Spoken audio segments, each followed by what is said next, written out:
13 horas 11 minutinhos. Hoje vamos discutir o caso do estudante Carlos Teixeira, de 13 anos, que sofria bullying em uma escola lá da Praia Grande e que acabou morrendo após ter sido agredido por outros alunos da instituição. O fato chamou a atenção de todo o Brasil. A tragédia nos choca e nos faz refletir sobre o que podemos fazer para proteger os nossos jovens e como garantir um ambiente escolar seguro e acolhedor para todos os alunos.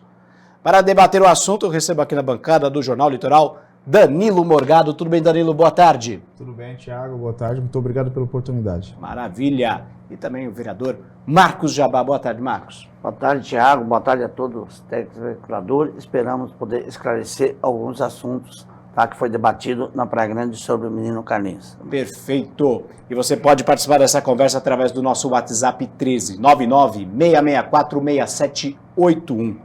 Senhores, vamos então falar a respeito desse assunto absurdo que aconteceu no município de Praia Grande, a história do Carlos Teixeira, estudante de 13 anos de uma escola estadual lá do município de Praia Grande e que acabou morrendo dias após ter sido agredido, sofrido bullying nessa escola, nessa instituição. Eu vou começar pelo Danilo Morgado. Ele tem se manifestado bastante nas redes sociais a respeito desse assunto. Queria que você falasse então do tema.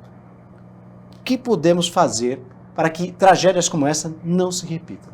Tiago, eu vejo algumas pessoas chamadas, e é normal, de Carlos Teixeira. Para nós na cidade é o menino Carlinhos, né? O filho do Ulisses, e que teve uma morte tão prematura, mas com muitos culpados no meio desse caminho, e alguns tentando tangenciar, fugir para que não sejam colocados à tona. O que aconteceu dentro da escola foi muito errado. Parece que por 2 ou 3 vezes ele foi agredido dentro de uma escola estadual. E ali uma conversa tive com a deputada Solange Freitas, vereador Marcos Jabá, vereador Marcinho, conversando com os diretores, e eles falaram que foi só uma vez, mas não foi. Porque o pai trouxe as informações. O sofrimento do Carlinhos começou dentro da escola. Começou quando levaram para o tal do banheiro da morte, o banheiro do sofrimento, e ali o Carlinhos foi agredido, mas logo que aconteceu, ele foi levado ao hospital. Então ele foi levado às autoridades públicas, à saúde pública da cidade, que o abandonou. Eu sempre falo, eu tenho algumas críticas até um pouco pesadas em relação a situações como essa que envolvem a vida, que quem governa tem a mão suja de sangue, porque não dá para aceitar que o menino tenha ido 3 vezes às unidades de saúde, na UPA, no pronto-socorro central, e tenha voltado para casa sem atendimento nenhum. Isso não pode acontecer dessa forma. Não tem como ignorar, e por isso que quando me avisaram do programa, eu falei que tinha que estar aqui nosso vereador presente, porque eu sei a luta do vereador Jabá dentro da Câmara Municipal para que isso seja investigado. Então, eu acho que nesse momento é investigação, para que depois ocorram projetos, mudanças, e não dá para chamar de bullying, porque isso para mim foi agressão e foi um assassinato. Vereador Marcos Jabá, como é que você vê essa situação e o que o poder público pode fazer para que esse tipo de tragédia não se repita no município? Thiago, infelizmente nós não podemos trazer de volta a vida do menino Carlinhos. Mas dentro da liturgia do cargo de vereador, eu já propus na área da educação e na área da saúde, para que fosse uma audiência pública para discutir realmente esse assunto da nossa cidade. E também comparecemos na Assembleia Legislativa, convocando a deputada Solange Freitas para que abrisse uma audiência pública estadual, porque como se é uma escola estadual, como município, acaba a gente não tendo realmente esse acesso no estado. Foi nessa semana, ontem mesmo, teve apresentada uma SEI. Essa SEI, infelizmente, ela foi rejeitada pela maioria dos vereadores de situação, entendendo que isso tem que ser discutido dentro da audiência pública, né? Entendeu? Mas a gente está tomando todas as providências cabíveis. Depois desse fato, eu recebi vários vídeos de várias agressões, inclusive ontem mesmo teve uma no Silva de Melo, 2 meninas se agarrando, e o caso está se tornando uma proporção muito grande. Então nós, como vereadores, lá temos que tomar uma atitude para que realmente isso não ocorra mais, tanto na nossa cidade, como em cidades vizinhas ou até no próprio país, né? Porque os jovens hoje eles estão muito intolerantes e estão, por causa de pequenas coisas, se agredindo. E a gente precisa tomar uma solução dessa sociedade. Eu não sou especialista na área, mas nós temos que convocar realmente as pessoas especialistas para eles nos dar um norte, um caminho para que realmente isso não aconteça mais. Então, o que a Câmara está fazendo?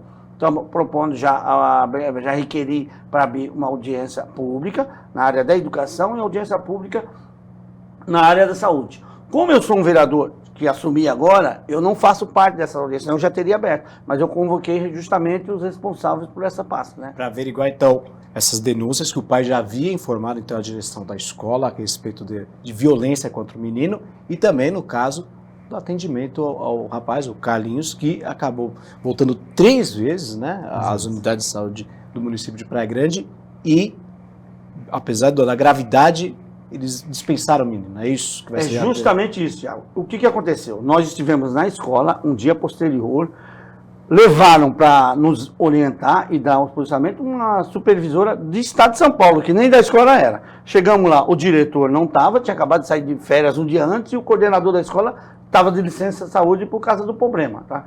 Então eles contaram uma história para nós. Quando a gente estava no meio do caminho, o pai chamou a gente, porque a gente foi até o PS para averiguar a situação. O PS não quis nos dar informação, alegando o sigilo profissional e essa situação.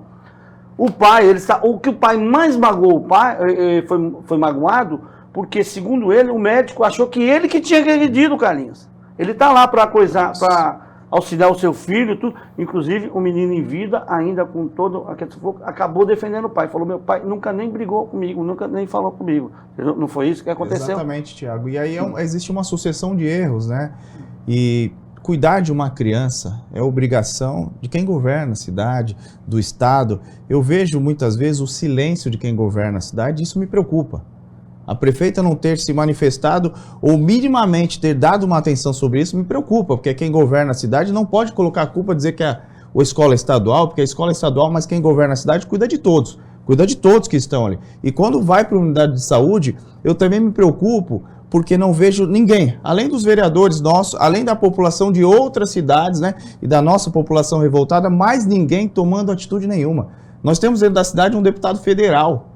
Esse deputado não fez nada, não está preocupado. Então, isso torna esses governantes com as mãos sujas de sangue. Eu não tenho medo de falar isso, porque quem governa tem a obrigação de cuidar e não tem feito isso na cidade. Quando eu vejo os vereadores lutando para fazer uma audiência pública e tudo se arrasta, aí a Câmara não aprovou, e é uma vergonha desses vereadores que não aprovaram uma CEI, que é uma comissão, né, especial de inquérito para investigar, porque existe uma morte aí. E a Câmara, os vereadores têm a obrigação de fazer isso. Quando todo o governo, toda a Câmara, ou grande parte, ignora, quer dizer que a população está sozinha.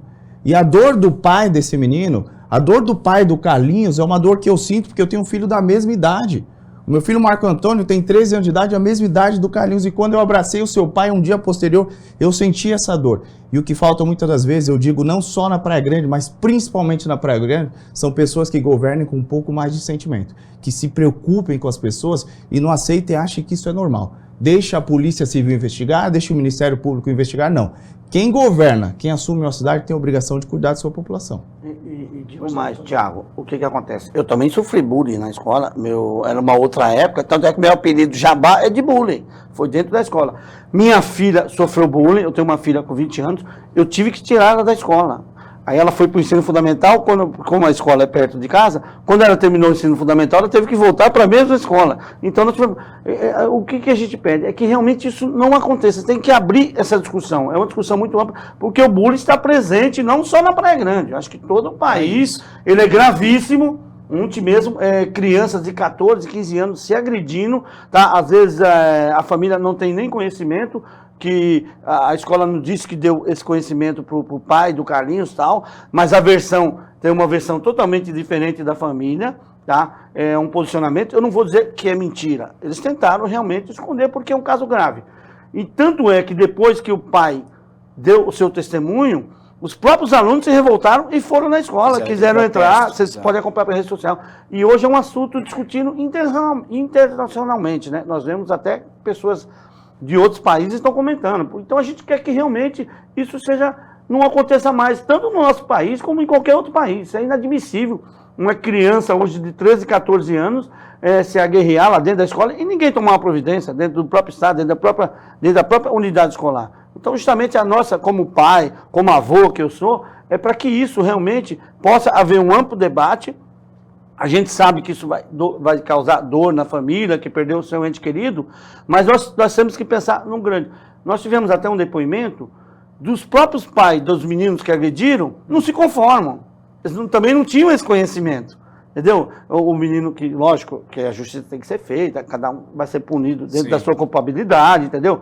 Mas você se põe também nos pais dos meninos que não é defendendo, mas é uma preocupação também. Esses meninos vão ter que não morar mais no bairro, não pode mais estudar essa escola, vão ter que, psicologicamente também, vão ficar abalados pro resto da vida, né? Então, justamente, o grande debate, a grande discussão é sobre essa faixa etária nossa dentro da sociedade. Imagine se esse menino, como a gente vê em outros países, que eles entram com arma dentro da escola, acaba acontecendo, matando outras pessoas que não tem nada mais grave, né? Deus me livre, graças a Deus o país nosso não tem, mas já ocorreu, né? Já ocorreu em São Paulo. Então, justamente, a nossa defesa é esse amplo debate para que isso não aconteça com as nossas famílias, né? Senhores, eu tenho que fazer um pequeno intervalo. Daqui a pouquinho tem mais debate do JL. Participe dessa discussão conosco através do WhatsApp 13 99 664 6781. A gente volta já. 1h25 de volta com o debate do JL. Hoje estamos falando sobre o caso do estudante Carlos Teixeira, de 13 anos, que sofria bullying em uma escola lá na Praia Grande e que acabou morrendo após ter sido agredido por outros alunos da instituição. Hoje eu estou aqui no estúdio com Danilo Morgado e com o vereador Marcos Jabá. A respeito das providências que o município de Praia Grande tomou, eles informaram o seguinte: abriram apenas um processo administrativo. Danilo, tu acha que isso é o suficiente para cobrir esse assunto? Eu acho que é muito pouco. Como eu falei no bloco anterior, eu falo disso porque é o que eu vivo, a ciência política, né, a vida política, do governante faltar o sentimento. E, infelizmente, a cidade é governada por pessoas que não têm sentimento. Até na eleição 2020, a própria atual prefeita falou que não governaria com sentimento, mas com estatísticas. Então, o Carlinhos, o sofrimento dele se torna uma estatística a partir do momento que ele perdeu a sua vida. É só mais um que perdeu a vida, não apenas pela agressão, mas também por problemas na saúde da cidade. Então, acredito que deveria sim pegar essa família pela mão e acompanhar cada passo, porque a mãe não consegue voltar para casa. O sentimento de uma mãe não conseguir voltar para casa, pela forma como perdeu o filho. O pai, o Ulisses, ele falava: eu queria ter feito mais pelo meu filho. E esse sentimento que machuca uma população deveria minimamente machucar o sentimento daqueles que governam. Então, esse cuidado com as pessoas, esse cuidado com a cidade faltou na situação do Carlinhos. Um procedimento administrativo é muito burocrático. Não adianta a gente falar de burocracia quando a gente fala de vidas. Perfeito. Mas você acha, por exemplo, que tivemos semanas de greve, inclusive coincidiu com a época desse episódio lamentável, tu acha que isso pode ter contribuído pelo apenas esse processo administrativo? Então, a falta de gestão e de cuidado, ela não é culpa do servidor público, é culpa de quem governa, porque quem governa tem esse compromisso de cuidar do servidor, e quem não cuida e não valoriza o servidor, não valoriza uma cidade. Daqui o vereador Jabá passou acompanhando durante 7 dias, né? Foram 7, 8 dias de greve, os servidores públicos, todos ali de camiseta preta. Alguns até me perguntavam quando me viam em outras ocasiões: pô, Danilo, vocês sempre costumam utilizar o branco, azul, outras cores, está utilizando só preto? Eu falei: eu me sinto de luto pelas vidas que são perdidas na cidade, mas também pelo abandono ao servidor. Então, essa questão de não valorizar o servidor é uma questão que ela influi na vida das pessoas. Servidores passaram uma semana de greve e no final não conseguiram praticamente nada daquilo que conseguiam, mas é uma greve que é o resultado de 40 anos de governo, então vai se somando os problemas. O vereador Jabá, brilhantemente, a questão do servidor, ele conhece muito bem, até por ser servidor público da cidade, por conhecer os detalhes, e sabe que falta um plano de carreira, faltam valorização, inclusive na saúde. Faltam detalhes na vida dessas pessoas que as façam se sentir honradas e valorizadas como servidor. Então, quando o serviço público falha por falta de um governo, isso precisa ser estudado e haver uma mudança. Quando existe a falta de uma motivação do servidor, o servidor que não tem plano de carreira, as educadoras, atendentes que fazem um papel de professora, por exemplo, e não tem essa valorização como professor, não tem um salário, não tem os benefícios como professor, isso a gente percebe que esses detalhes fazem diferença na vida das pessoas, e por isso quem governa tem que se apegar a esse detalhe.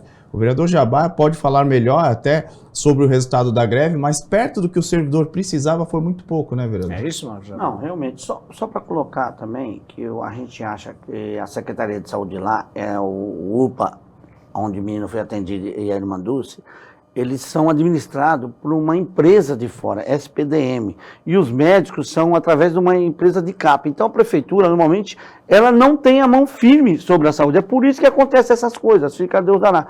E dentro da Secretaria de Educação, é a secretaria que tem mais reclamação de problemas que a gente não achava que não existia, e pelos próprios funcionários.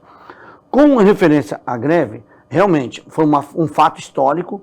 Os funcionários públicos, pela primeira vez, tiveram a coragem de realmente se revoltar por pelos sentimentos deles que recebiam.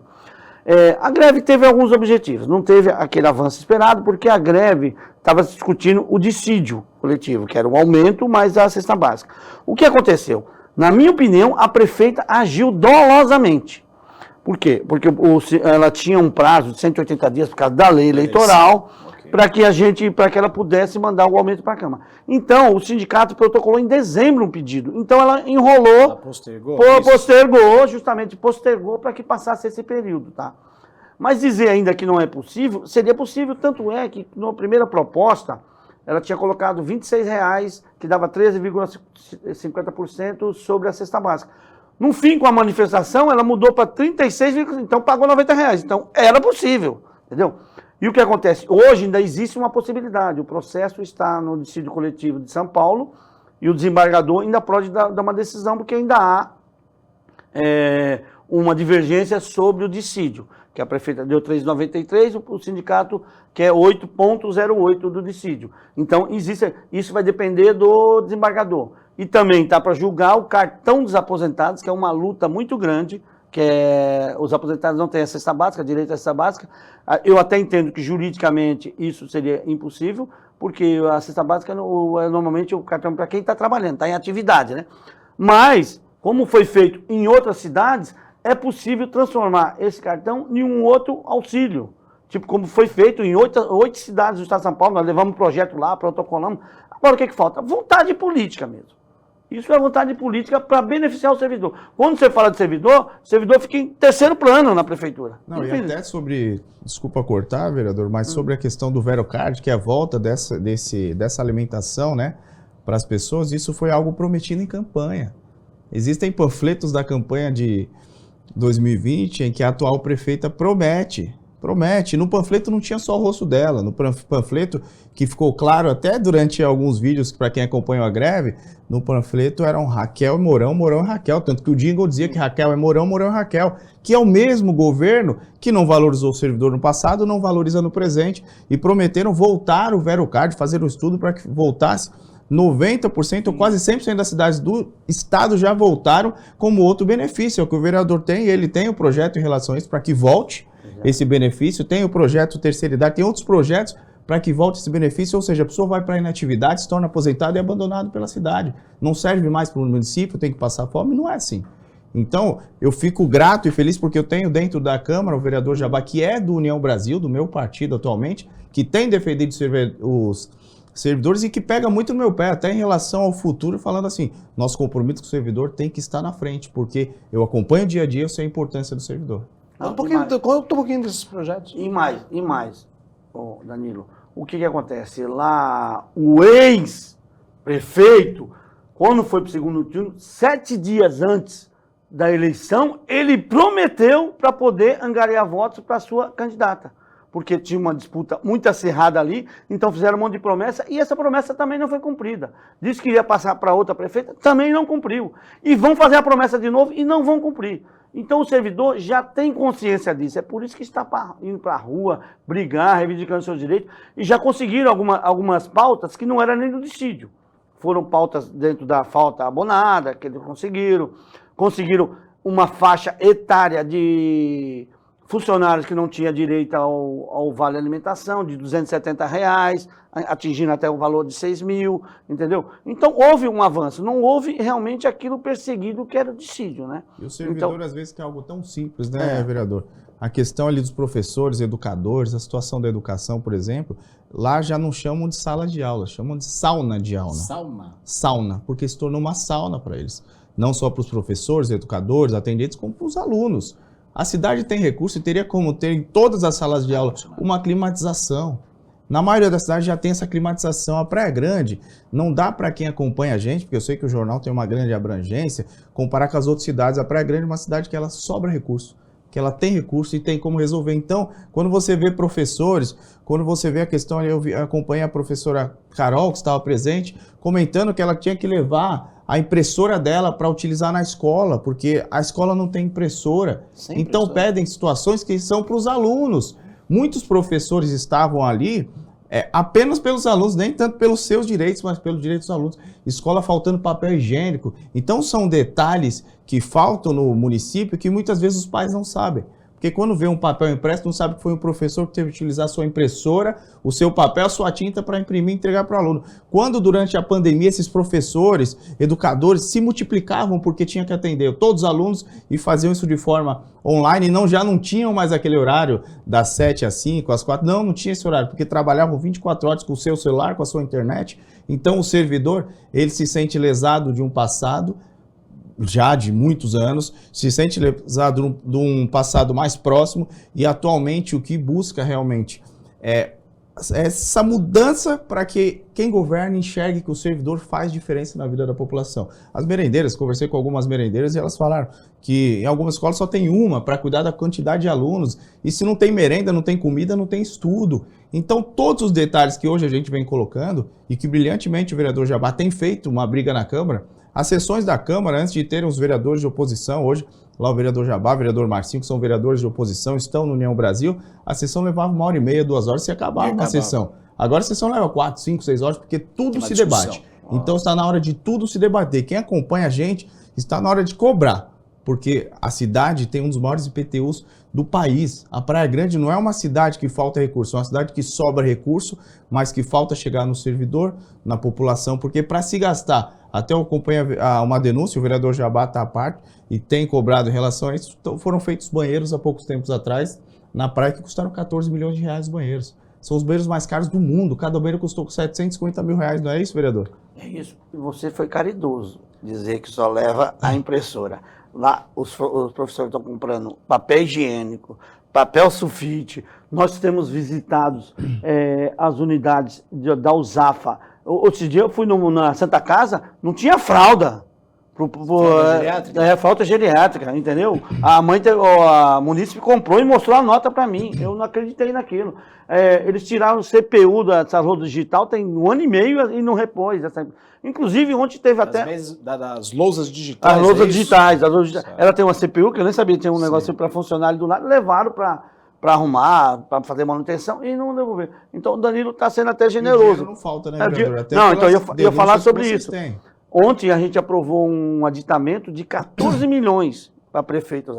Aí os caras ainda falam, pô, mas você vai votar a favor? Eu falei, pô, eu critico tanto que a prefeita não tem dinheiro para comprar as coisas, então eu vou realmente votar a favor e vou acompanhar e realmente cobrar para que ela compre essas coisas, entendeu? Então é uma situação, a cidade hoje, ela transparece que é uma cidade muito feliz, que é isso, mas a gente está sabendo que está tapando o sol com a peneira.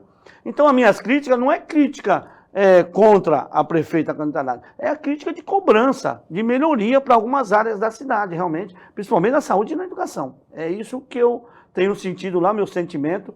Também os munícipes, eu bato no peito, para mim é inegociável voltar contra qualquer projeto que vai contra o servidor, porque eu fui servidor público 43 anos. Me formei advogado lá, me formei administrador dentro da administração pública, tá? Então eu não tenho, sei do sofrimento, parabenizar a todos os funcionários públicos que fizeram a greve em todos os debates hoje da cidade, eles estão participando, inclusive da lei LDO, né, que teve a lei de diretrizes orçamentárias. Nunca viram isso, tinha mais ou menos 150 servidores, você vai participar dessas audiências, tem 5, meia dúzia e os puxa-saco. Eles levaram um susto, porque nós tínhamos quase 200 pessoas lá, viu? E foi uma cobrança ferrenha. E o pessoal teve coragem de falar, tá faltando papel higiênico. O outro eu compro a bola, o outro eu compro a meia. E coisa que, não sei se a secretária sabia, mas se sabe também, para mim, tá agindo dolosamente, porque sabe não tomar providência para resolver essa situação, né? É importante, então, salientar, na discussão que os dois estão apresentando aqui, é que o Poder Executivo tem que tratar melhor, então, o funcionalismo público para que o professor, o profissional que atende dentro, por exemplo, das escolas municipais do município, estejam preparados, estejam amparados com equipamento decente, para que eles também possam dar atenção ao aluno, para que não aconteça esse tipo de problema, né, grave da morte do Carlos. Perfeito.